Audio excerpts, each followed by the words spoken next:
Lancement réussi pour la fusée espagnole Miura One, la première fusée privée européenne à décoller. Le lanceur de 2,5 tonnes a décollé samedi 7 octobre à 2h19 du matin depuis une base militaire de la province de Huelva en Andalousie. Le lanceur a atteint tous les objectifs techniques, affirme l'entreprise dans un communiqué. La fusée de 12 mètres de hauteur s'est élevée jusqu'à 46 km au-dessus du golfe de Cadix, suffisamment haut pour s'éloigner de l'atmosphère, mais pas assez pour se mettre en orbite autour de la Terre. Son vol aura duré environ 5 minutes et comme prévu, la fusée a fini sa course dans l'océan Atlantique où elle devra être prochainement repêchée par une équipe de PLD Space à l'origine de cette réussite technologique. Autre actualité, Airbus et Safran veulent plus d'argent public pour exploiter Ariane 6. Selon le journal La Tribune, Ariane Group négocie avec les États membres de l'Agence spatiale européenne une très nette réévaluation du soutien financier à l'exploitation d'Ariane 6 en raison des conséquences de l'inflation.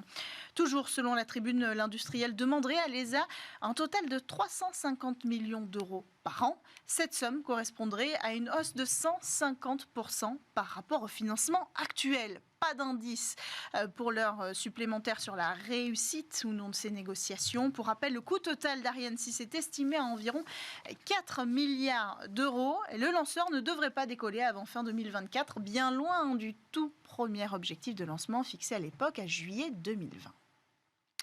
On continue avec Amazon qui lance ses 2 premiers satellites pour sa future constellation Kuiper. Le lancement a eu lieu samedi dernier. Confié à une fusée Atlas 5 de United Launch Alliance, les satellites ont rejoint l'orbite basse à 500 km. Il ne s'agit pour l'instant que de prototypes destinés à tester les différentes technologies en conditions réelles. Et à l'issue de cette expérience, Kuipersat 1 et Kuipersat 2 seront désorbités pour finalement se désintégrer dans l'atmosphère.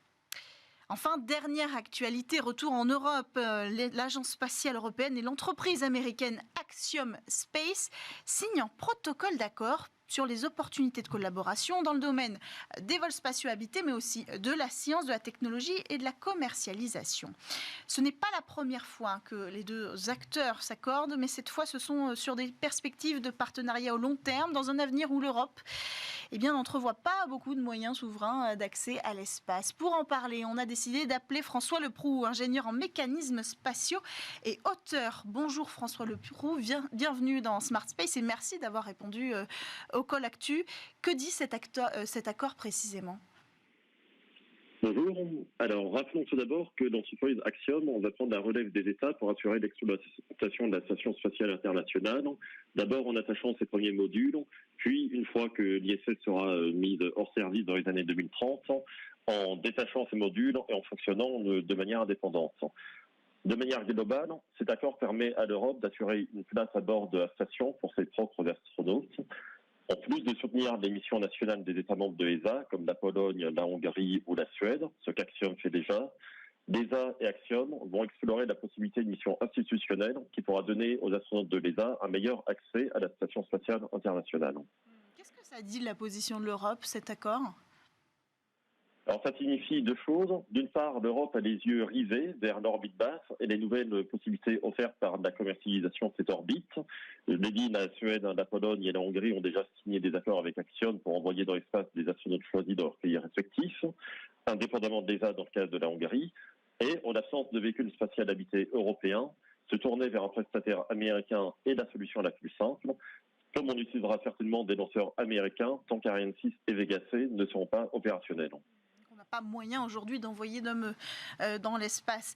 C'est cette même entreprise, Axiom Space, qui a accordé sa confiance à The Exploration Company, l'entreprise franco-allemande qui, elle, met au point un véhicule justement spatial pour du cargo, peut-être demain pour du vol habité. Est-ce que la signature aujourd'hui de cet accord avec l'ESA vient enfoncer un petit peu le clou sur cette incapacité à adresser la question du vol habité européen ? Totalement, et c'est d'autant plus regrettable qu'il existe une dynamique favorable au vol spatial habité européen depuis 2020, initiée notamment par le directeur général de l'ESA, Joseph H. Bacher.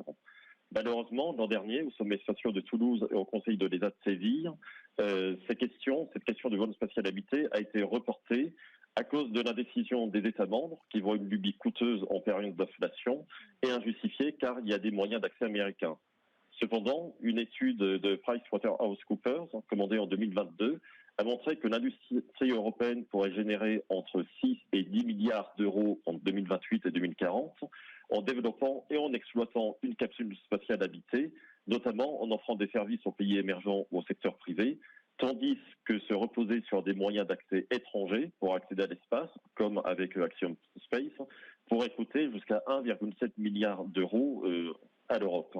Est-ce qu'on a une idée du coût de cet accord d'ailleurs? Est-ce qu'on parle de coûts financiers? En général, c'est un échange de bons procédés quand l'ESA obtient des places de vol habité pour ses astronautes. De quoi il s'agit ici? Alors, ces détails n'ont pas été révélés, mais comme vous le dites, on peut imaginer qu'il s'agit d'un échange de bons procédés et certainement des capsules cargo de The Exploration Company en font une partie.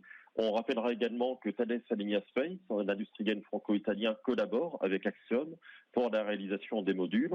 D'une certaine manière, ça montre bien que l'ESA a envie de s'impliquer davantage dans l'orbite basse, y compris par le volet du vol spatial habité, et qu'Axiom et les industriels américains ont une grande confiance envers les partenaires européens. Tout ça devrait peser dans la balance lors du prochain sommet spatial de novembre pour l'ESA afin de convaincre les États membres de se lancer dans un programme de vol spatial habité qui s'appuierait sur une capsule spatiale privée, comme l'a fait la NASA avec la capsule de SpaceX il y a quelques années. Merci beaucoup François Leproux et vous nous donnez une transition tout trouvée pour enchaîner sur notre prochain sujet dans le Space Talk. C'est SpaceX géant mais pas inébranlable. On enchaîne.